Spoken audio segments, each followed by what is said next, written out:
आज हम लोग एक नया चैप्टर स्टार्ट करने वाले हैं जिसका नाम हीट है। यह वही हीट है जिसके वजह से डेली खाना बनता है, इलेक्ट्रिसिटी बनता है और इसी के वजह से लाइफ भी पॉसिबल है। इतना ही नहीं, इसके कारण कई घरों में आग भी लग जाती है। इस चैप्टर में हम लोग पढ़ेंगे कि आखिर हीट है क्या, कहाँ से आता है यह हीट, और यह भी जानेंगे हीट और टेम्परेचर एक ही है या अलग अलग है। हम सभी जानते हैं कि हॉट और कोल्ड क्या होता है। जब भी हम गर्मी के दिनों में बेयर फुट मीन्स नंगे पांव सीमेंटेड फर्श पर चलते हैं, तब हमें फील होता है कि फर्श बहुत गर्म है, और ठंडे में हम पाते हैं कि यह फर्श बहुत ही ठंडा है। कोई भी चीज़ कितना गर्म है और कितना ठंडा है, यह हमें उसके टेम्परेचर से पता चलता है। जिस बॉडी का टेम्परेचर जितना ज़्यादा रहता है वह उतना ही गर्म होता है, और जिस बॉडी का टेम्परेचर जितना कम रहता है वह उतना ही ठंडा होता है।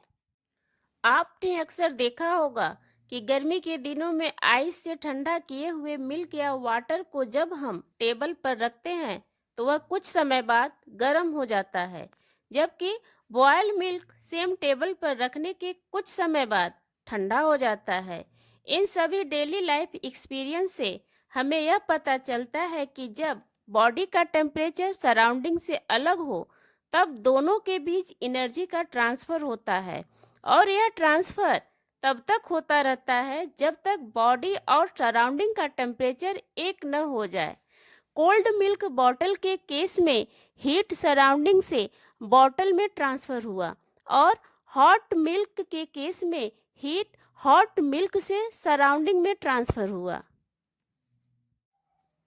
इन सभी एक्सपीरियंस से हम यह कह सकते हैं कि हीट एनर्जी का एक रूप है जो कि एक बॉडी से दूसरे बॉडी में तभी ट्रांसफर होता है जब दोनों बॉडी के बीच टेम्परेचर डिफरेंस हो, यानी दोनों बॉडी का टेम्परेचर अलग अलग हो।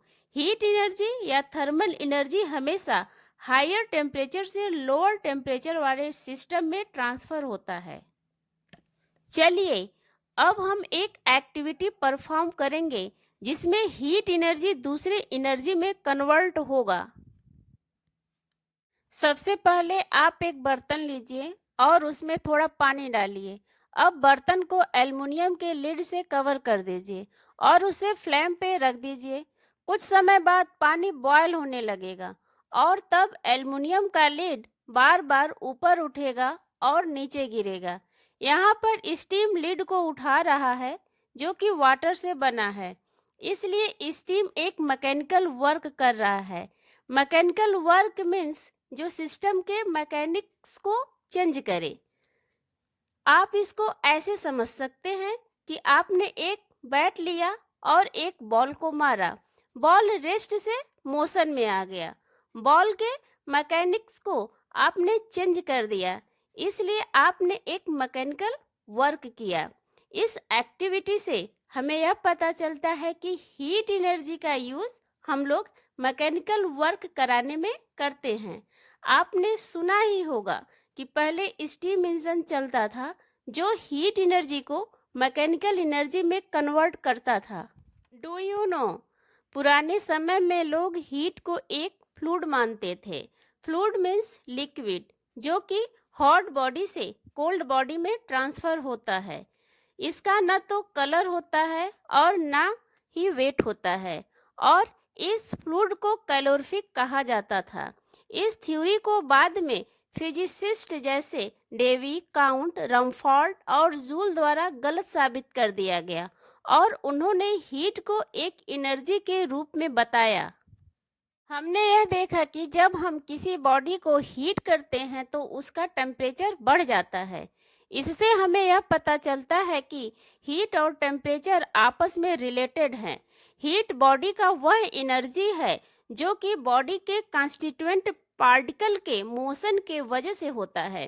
कॉन्स्टिट्यूएंट पार्टिकल मीन्स जिससे बॉडी बना हुआ है, जिसे हम मॉलिक्यूल भी कहते हैं। टेम्परेचर बस हमें यह बताता है बॉडी में कितना हीट है। ऐसा नहीं है कि जो बॉडी गर्म है उसमें हीट होता है, बल्कि जो बॉडी ठंडा होता है उसमें भी हीट होता है। लेकिन उसके पार्टिकल का मोशन स्लो होता है। जब हम किसी ऑब्जेक्ट में हीट देते हैं या रिमूव करते हैं, तब मॉलिक्यूल के मोशन तेज या स्लो हो जाते हैं। इसके आगे का टॉपिक हम लोग नेक्स्ट वीडियो में डिस्कस करेंगे।